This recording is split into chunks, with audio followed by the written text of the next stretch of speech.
I grew up in a construction family, so I would be considered a third generation contractor or dirt mover, but by luck and happenstance, my folks had retired when I determined that I wanted to start my own business. So I had a whole lifetime of experience working with and for them, and then was able to start my own roughly 15 years ago. And since then, it's been very much onward and upward.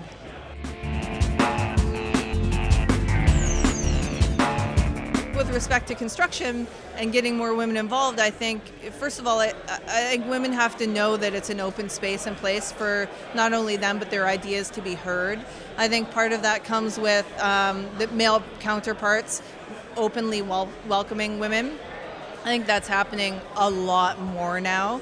And I think that women have to recognize that it's not only fundamental aspect training, so welders and carpenters, but it's also senior level executives and managers who can absolutely be female. You don't necessarily have to be out on the field to be involved in our industry. And I think that's something I think women just traditionally have found to be a hurdle.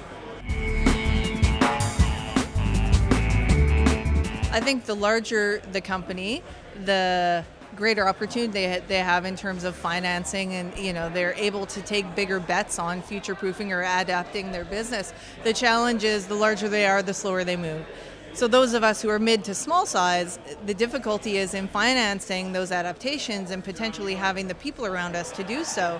But that we're much more able to move more quickly. We're nimble and we're quick. So pros and cons to both sides. Very rarely do we actually look at what makes our business successful. So I can say I'm an earth mover, I'm a general contractor. What makes my business successful is being the lowest tender, but that's not truthful. What makes my business successful is having a really strong culture of staff and being able to negotiate very well.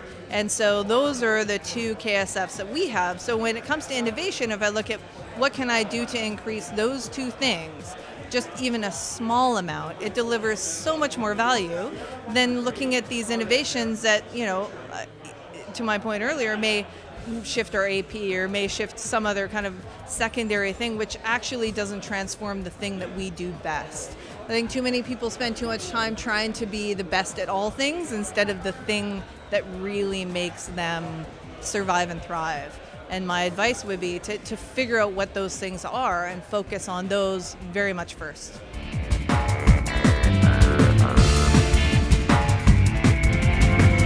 With respect to succession planning, the greatest challenge is, I think, not so much that people aren't interested in coming in, it's moreover that the people with all the experience have a very difficult time translating that or capturing that. They often feel like, I just know what I know. And there's a very pragmatic and staged approach to help those people kind of packet their knowledge and insight over all those years into something they can easily transfer, but so few people either know where to go to get that done or how to do it. Or finally, want to take the time to do it. And I think that it's the oldest stitch in time saves 9. Right? If you take the 3 days it takes to sit down with someone like me and the work that I do or someone else and systematically go through that knowledge base, you absolutely could, potentially go to Palm Springs for 2 weeks without a phone call. And I think the value in that to so many of these people who have founded these businesses is astronomical, but it's just not being done.